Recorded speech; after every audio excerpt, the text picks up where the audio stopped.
Ao longo da história humana, é necessário que existam pessoas que combatam atos de destruição com atos de criação. Com esse alerta de Theaster Gates, iniciamos mais um Canhotos Entrevista, dentro do nosso projeto de inclusão, que leva a ideia de construção de um novo senso comum por meio das artes, da música, do motociclismo e da moda. Hoje temos o orgulho de estar conosco o professor de artes Elvésio Santos, o que eu já agradeço a presença. Lembrando que você também pode participar com sugestões, com críticas e mesmo a participação aqui conosco, basta enviar o e-mail para canhotosbrasil@gmail.com. Vamos lá? Professor Elvésio, é um prazer tê-lo aqui conosco e vamos direto àquela pergunta: a arte é para todos ou é para poucos? Bem, a gente tem que voltar um pouco o tempo e entender o que é arte. A arte, na verdade, é uma linguagem. Então as pessoas, elas, independente de quem elas sejam, onde estejam e o tempo onde elas tenham vivido, elas vão produzir e emitir sinais artísticos. Isso é um fato. Agora, a arte não é para todos, porque a arte atinge um nível de sofisticação que só alguns entenderão. Isso pode parecer uma contradição, mas na verdade não é. Cada pessoa, dos 7 bilhões de pessoas que nós somos no mundo, cada um está no seu tempo, no seu ritmo, trabalha com um nível de informação diferente. Então alguns sabem mais, alguns sabem menos. Não há problema nisso. E a arte, nesse sentido estrito, ela sempre será particular. Uma linguagem particular. Uma linguagem particular. Né? E não há problema. Cada pessoa vai emitir mensagens que, de acordo com o seu nível, e as outras pessoas receberão essa mensagem. Não é uma contradição. Agora, nesse sentido estrito, a arte realmente, infelizmente, não é para todos. Interessante essa resposta, porque ela sai um pouco do senso comum, que a gente entende que a arte é para todos, mas não nesse nível técnico de sofisticação. Realmente é esclarecedor. E que é para nós, quando é que a arte entrou na sua vida? É engraçado, a gente olha para trás e tenta identificar as verdadeiras razões que nos levam a fazer determinadas coisas. Dizem que as pessoas têm algo de genético, algo que as incline para alguma coisa, de acordo com o temperamento. Por exemplo, pessoas que são mais cerebrais se interessam pela literatura, pelo direito, pelo pensamento, pela argumentação. E desde que eu me lembro, quando eu era pequeno, eu lembro que eu fiz o primeiro desenho quando eu tinha 4 anos. Foi no papel de pão. Eu desenhei um ônibus. E dali pra frente, eu ganhava presentes das amigas da minha mãe. Ela tinha muita... Ela trabalhava numa casa que existe até hoje. Se eu ganhar na loteria, eu vou lá e compro ela. Mas aí, as amigas dos patrões dela davam pra mim. Todo mundo ganhava flecha, arco e flecha, revolvinho, carrinho. E eu ganhava essas coisas, mais lápis de cor e caderno de desenho. E dos melhores. Diferenciado. Aí eu lembro que com 7, 8 anos eu desenhei a igreja de Nossa Senhora de Lourdes, desenhei a igreja da Boa Viagem, e desenhei aquelas imediações ali do bairro dos Funcionários. E, na verdade, nunca parei de desenhar. Cheguei a vender desenhos na escola, até a 4ª série. O pessoal pedia para mim fazer desenhos. No 2º grau, fiz bandeira do Grêmio. E eu fazia parte de um partido do Grêmio. E o outro partido pediu para mim fazer a bandeira para ele. Fiz a bandeira para os dois. Desenhei para o jornal da escola. Uma vez no antigo Diário de Minas, minha mãe me levou lá para mostrar umas caricaturas que eu fiz de políticos. Aí não deu certo, o jornal também estava em falência nessa época. Mas de uma maneira ou outra, eu sempre fui obrigado a fazer desenho. Agora, a Belas Artes, eu fiz Belas Artes não porque queria mexer com desenho ou pintura. Na verdade, eu fazia letras na UFMG, fiz curso de desenho de moda no Senac e no Sesc, e para fazer o curso de estilismo que estava sendo colocado na Belas Artes, teria que fazer Belas Artes ou jornalismo. Aí eu fiz vestibular para Belas Artes e passei entre os primeiros 15. Aí a UFMG falou: você não pode fazer 2 cursos. Ou você fica na letras ou vai para Belas Artes. Aí fui para Belas Artes. Muito bom, muito bom. Parece que você é obrigado mesmo, porque a coisa já é tão natural, né? Isso é tão interessante que eu comecei a refletir aqui. Nós tivemos o futurismo no início do século XIX denunciando o status quo. E nós tivemos, alguns anos depois ali, o construtivismo russo legitimando o status quo. Então a gente vê que ao longo do processo histórico, da história da arte mesmo, a gente vê esses movimentos em relação à situação que está no mundo. Como nesse início do século XXI você enxerga essa relação? Esse ponto também é interessante, mas eu acho que eu gostaria de arriscar ir na contramão do senso comum.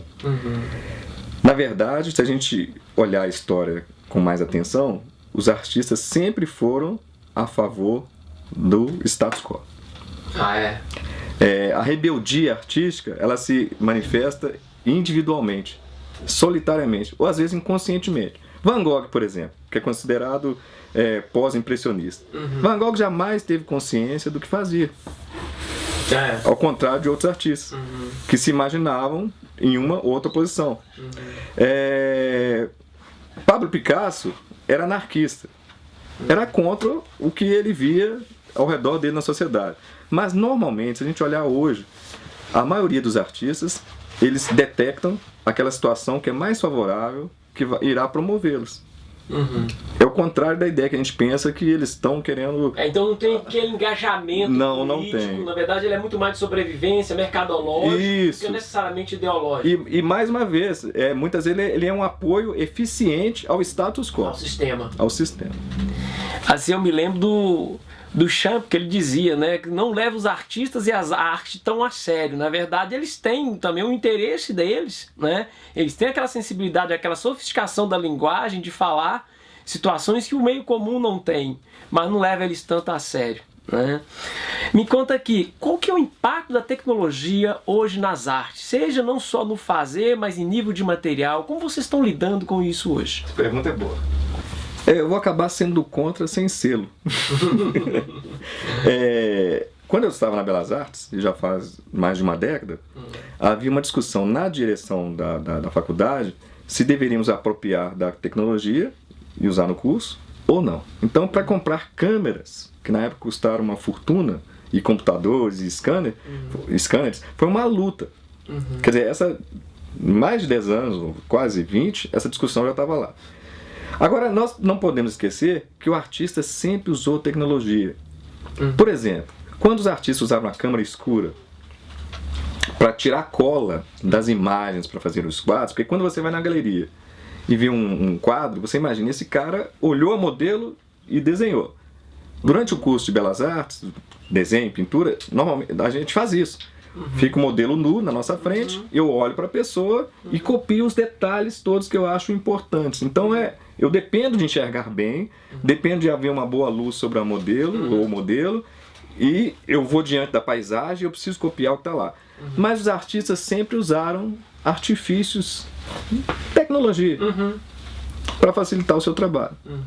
Então a câmera escura, o cara entrava dentro da câmera escura e ou do lado de fora havia formatos diferentes, dele copiar, tirar cola. Mas como ele desenhou aquela pessoa tão bem, ele tirou cola. O Ray fazia isso muito bem, né? Exatamente. Na nossa conversa em off, nós falamos sobre os hiperrealistas. Eles usam fotografia. Então, a questão do nível de tecnologia que você vai usar para produzir arte é uma discussão inócua. Porque você precisa usar tecnologia. Em maior ou menor grau. Isso, exatamente. Por exemplo, quem enxerga muito bem, ele pode se arriscar a fazer sempre um desenho olhando o modelo. Mas com a idade, no meu caso, ou seja, isso já não é tão exato. Então você tem que usar a fotografia. E existe um aparelhinho que custa caro, R$1.000, que é um projetor diferente dos projetores que nós temos para outros usos. O que ele faz? Você coloca diante do objeto, e ele projeta na tela para você copiar o desenho e não errar as proporções. Ctrl+C, Ctrl+V. Custa R$1.000, não vende, mas tá lá, na copiadora para ser vendido. Muito bom. Na verdade, você está rasgando o véu da ignorância, né? Porque a gente já viu isso no cinema, na música, mas na Belas Artes a gente tem aquela ideia meio que cândida de que esse pessoal não usa tecnologia. Me conta um pouco mais sobre isso. Um dos bons exemplos, todos nós já vimos a parede sem janelas de um prédio, né? Tem um nome específico, eu esqueci. Então você tem aquele enorme paredão do prédio e muitos artistas no mundo têm pintado figuras ali. Então eles partem de um projeto menor e depois você tem que fazer o desenho nas proporções reais na parede. Sem o uso de tecnologia adequada, sem um macete, aquilo não é feito. Um outro exemplo é na música e no cinema. Você não pode abrir mão das melhores câmeras, as mais caras. Você não pode abrir mão dos melhores estúdios. Todo artista que tiver dinheiro, tiver cascalho, tiver cacife, ele tem que gravar em Nashville. Os engenheiros de som, claro. produtores. Então é uma discussão enorme, a tecnologia ela é um meio. Aliás, lembrando da turma do Paulo Freire e algumas coisas que eles colocavam na ideologia deles. E Paulo Freire e os seus colegas afirmavam que o copo é a simples projeção da mão em concha para tomar água. E eles, na teoria, eles discorrem mais isso profundamente, não que eu concorde com eles, mas nisso eles estão certos, que tudo que o ser humano faz, ele evolui na maneira como é feita, mas a razão ainda é primitiva. Então a tecnologia, ela facilita, ela ajuda, torna melhor, mas ela é essencial. A discussão, tirá-la por romantismo é uma bobagem. Ingênuo. E por falar em tecnologia, vamos para o homem ainda da física, né? Isaac Newton dizia que ele só conseguiu enxergar longe porque subiu no ombro de gigantes. Existe, entre aspas, roubar ideia também no mundo das artes, o plágio, a ideia de ou na verdade, existe uma obra única de um temperamento único? Não, essa questão é muito boa também. Se a gente pensar na arte como linguagem, a arte é uma linguagem, então eu costumo dizer que é o quarto meio de eu dizer alguma coisa. Eu posso usar a linguagem oral, eu posso usar a linguagem gestual, e todos nós usamos, né? E eu posso usar a linguagem escrita como normalmente todas as pessoas usam e entendem as mensagens escritas.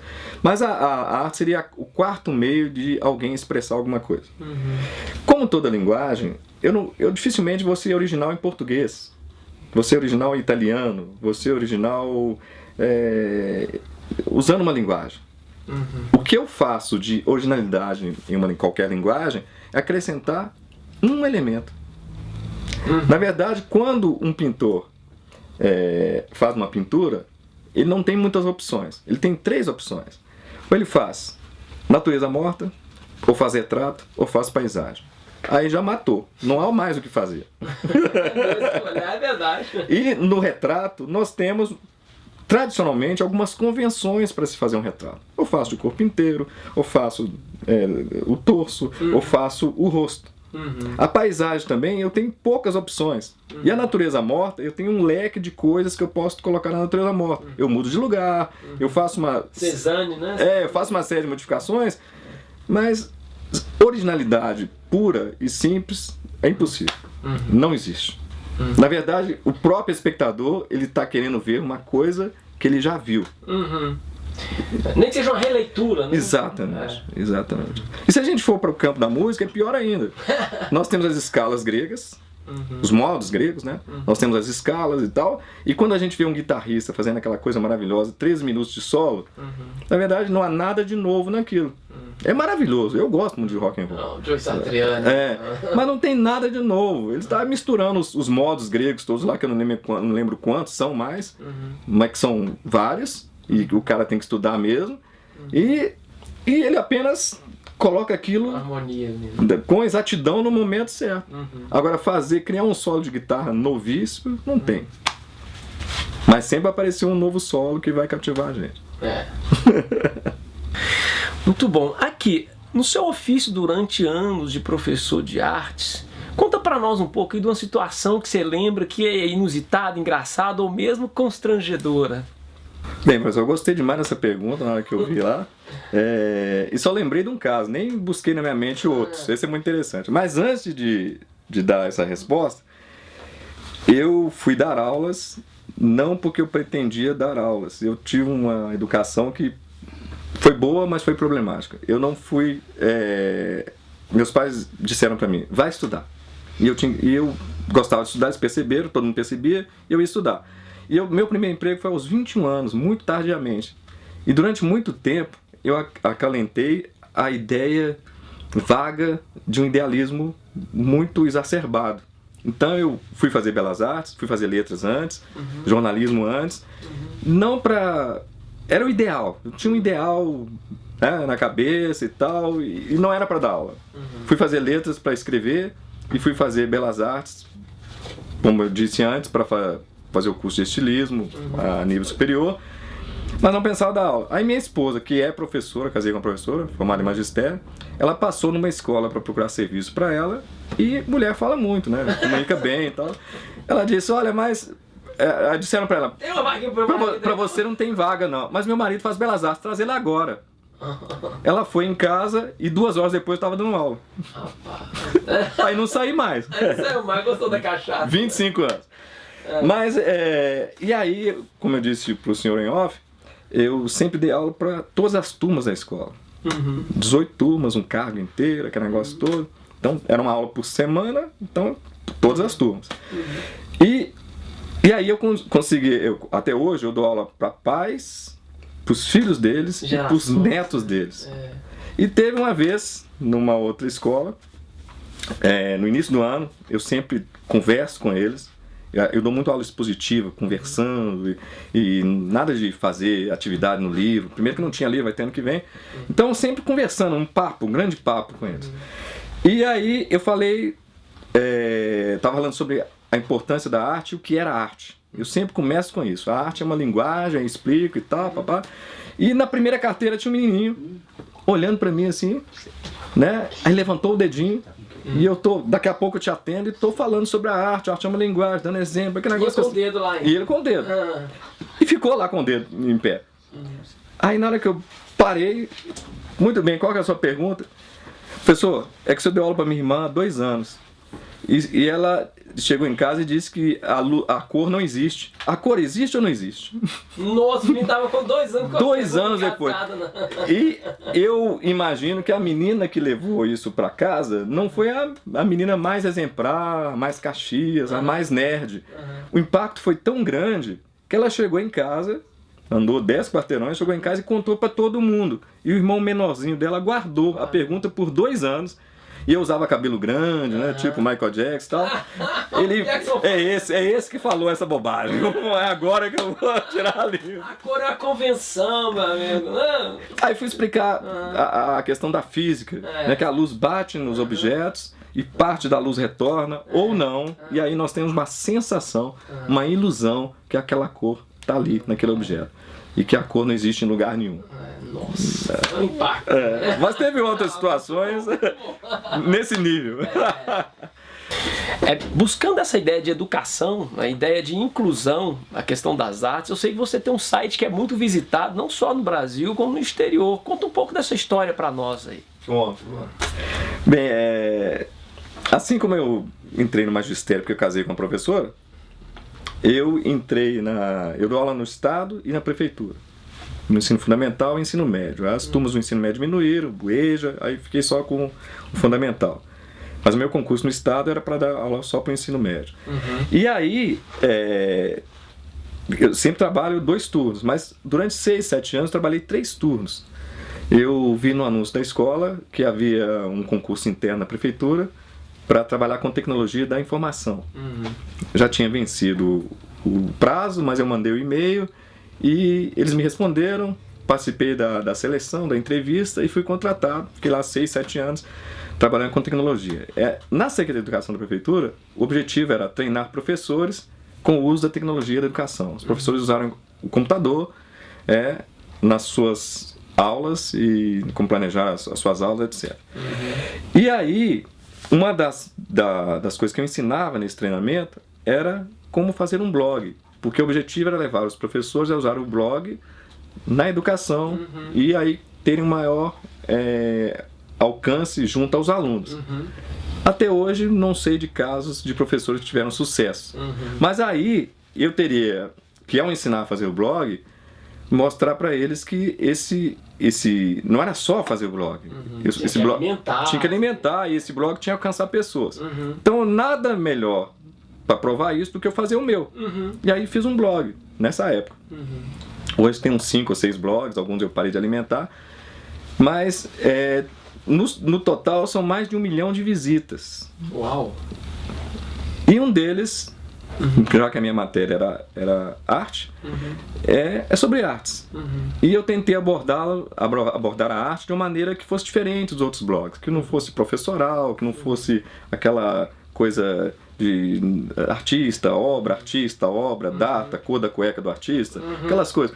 E eu tentei ter uma outra abordagem. E um dia desse, já tem um tempo, eu achei na internet uma recomendação de alguém que eu não conheço, dizendo que, vou repetir o que a pessoa disse, tá? Que era o 2º melhor blog de arte do Brasil. Eu salvei lá, copiei um negócio lá pra guardar. Aí falou sobre o seu. Exatamente. Ele recomendou um outro blog e recomendou o meu. Ainda colocou uma explicação que ele possui uma maior variedade de abordagem de assuntos. E aí, como o blog teve esse sucesso, eu de vez em quando, nas folgas, eu o alimento com novas abordagens. Passa pra nós aí o... Arte.com.voc. É só digitar no Google isso. Arte.com.voc.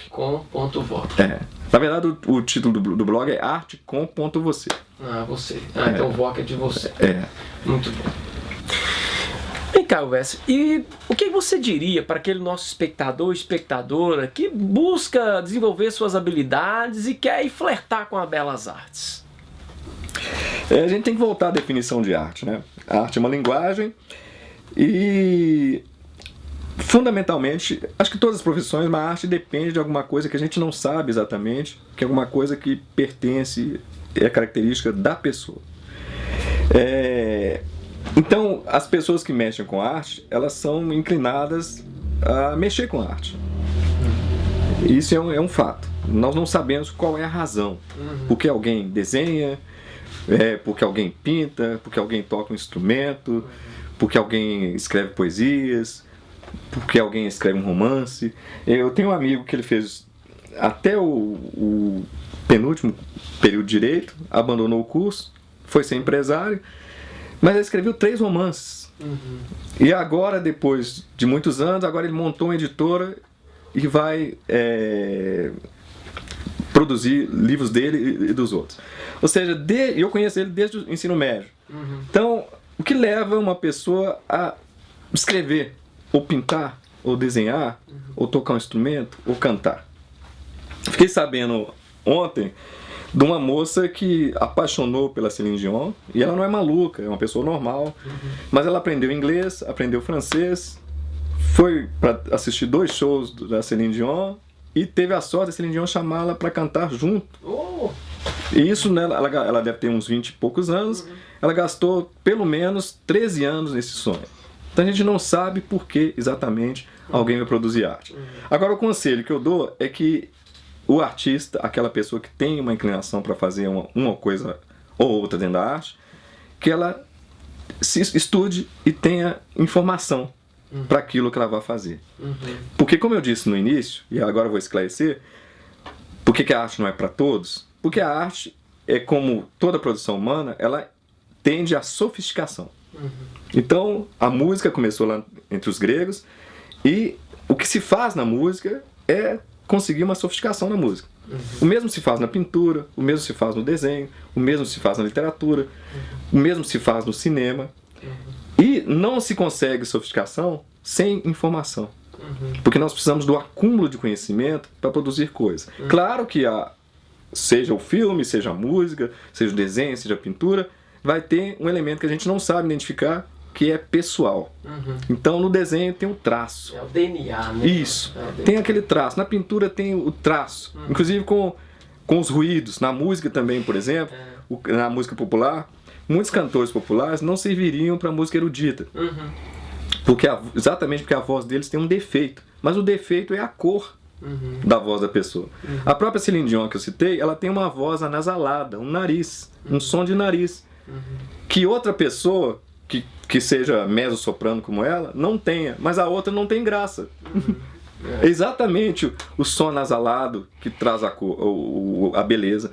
Assim, na pintura e no desenho, nós podemos ter um erro, uma inexatidão no traço, mas que traz a individualidade do artista.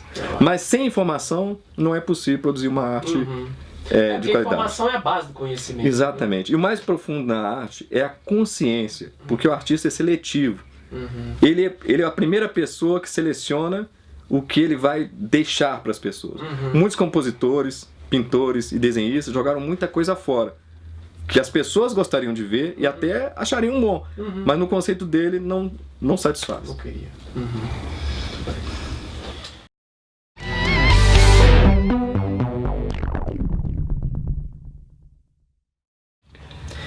Bom, vamos então para o nosso Pinga Fogo, aquele bloco em que a gente faz perguntas rápidas e as respostas são instantâneas. Preparados? Preparado. Então vamos lá. Renascimento ou impressionismo? Renascimento veio primeiro e é impossível ser impressionista sem ter, pelo menos, bebido na água do Renascimento. Muito bom. Michelangelo ou Da Vinci? Os dois eram fantásticos, tinha uma ciumeira, mas eu gosto muito do Leonardo da Vinci. Tá, mais completo. Não é por isso. Eu tenho uma simpatia pelo ser humano que ele era. Tá. Né? Cor preferida, se é que isso existe? Eu não tenho, mas eu tenho uma preferência pelo claro e escuro, do romantismo. Eu gosto dos contrastes. O que você ama? Difícil, eu falei daquela falta de paixão, eu acho que eu não sou normal. As pessoas conseguem gostar de uma coisa, muito aquela coisa. Eu gosto muito de música. Eu gosto de música. Você ama música, então. O que você odeia? São tantas coisas. É mesmo? Não dá pra elencar agora não.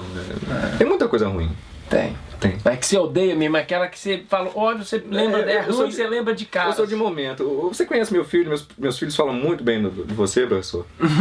O Elvecinho, ele formou em Direito, não sei se cabe agora contar, mas quando teve um crime daquela enfermeira que sofreu abuso e foi arrancado os olhos na Venda Nova, ele tinha uns 6, 7 anos, foi difícil conter o menino para ele não quebrar a televisão de tão bravo que ele ficou. Então ele tá no direito uma coisa que se manifestou lá atrás. A sensibilidade crítica na infância? Eu acho que eu não tenho ódio por uma coisa específica. Eu reajo a coisas ruins no momento. Vamos lá, seu modelo de homem. Eu acho que eu tenho mais amigas mulheres do que homens, né? Eu acho que a minha visão de homem, assim, o homem tem que ser protetor. Pode ser uma coisa meio antiga, mas se não servir pra isso, tem que prestar pra alguma coisa, né? Vamos trocar lâmpada e pneu. Nem isso você tá precisando mais. Vamos lá. Seu modelo de mulher. Eu gosto da mulher corajosa. Eu gosto de mulher inteligente. Eu casei com uma esposa que não é ciumenta. Dá pra ver no blog lá que eu boto mulher bonita lá. Então, mas o que me cativa na mulher é a inteligência. Eu gosto de mulher inteligente, mulher corajosa, mulher que faz as coisas, mulher ativa. Eu tenho agora eu voltou a pergunta anterior. Eu tenho um ligeísmo, mulher burra. Eu acho que... Aí homem burro também, né? No meio. Mas eu acho que a mulher corajosa, a mulher que talentosa, a minha última postagem foi sobre jovens guitarristas, mulheres guitarristas, que é um instrumento eminentemente masculino. Tem outro postagem anterior sobre uma saxofonista alemã. E engraçado, as mulheres que têm sucesso, elas são apoiadas por homens. A primeira motorista do mundo foi mulher, não foi homem. O Carl Benz inventou o automóvel, a mulher dele pegou o carrinho e foi visitar uma amiga. Né? Então, as grandes mulheres que venceram no mundo, elas foram apoiadas por maridos, por homens, por pais. Mulher corajosa, inteligente, eu fico realmente... Montanha ou praia? Montanha. Eu não sei porque que eu não gosto de praia, mas eu prefiro montanha. Montanha. Qual o seu herói preferido? Ou heroína? Não tenho, mas na história em quadrinho eu gosto do Surfista Prateado. Surfista Prateado, enigmático, né? Porque na verdade eu não sou filho único, no sentido de que meu pai teve outros filhos, minha mãe teve um outro filho no primeiro casamento, mas eu fui criado como filho único.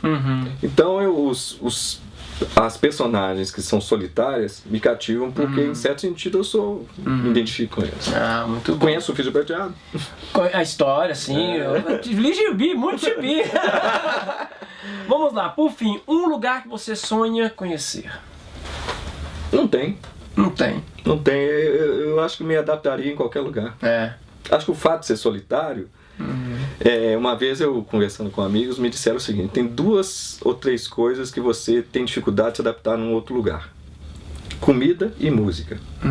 Então você vai para um país e você não consegue comer aquela comida, você demora um tempão para ficar ali.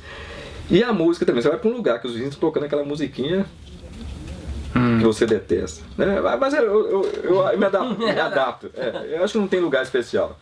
Acho que um país, uma cidade, alguma coisa assim. Não. Acho que com a internet também você vai, né? Enfim. Não, mas eu acho que não, porque eu me adaptaria em qualquer lugar. O que me fez não viajar foi o fato de casar e criar os filhos primeiro. Se eu fosse solteiro, eu não parava em lugar nenhum. É o outro lado. Você se conhece, né? Me conheço. Muito obrigado. Eu que agradeço, foi um prazer. Canhotos, ninguém sai com a mão abanando. Vou te obrigado. passar aqui o nosso presente do movimento. Muito obrigado. Tem aí. E eu queria reiterar que meus filhos, o Evercinho, gostaria de estar aqui, mas hoje é o último dia de trabalho dele, amanhã está de férias. Isso é bom. Né? Mas ele gostaria muito de estar aqui. Os meus filhos têm uma admiração muito grande pro senhor. Obrigado, eles que são geniais. Não. Aí atrás tem um avatar também do projetinho aí. Muito legal. Tá? Uma Muito lembrança obrigado aí pra vocês não passar de liso aqui. Mais muito uma vez, obrigado. obrigado. Foi um prazer. Pessoal, foi um prazer e até a próxima. Até a próxima.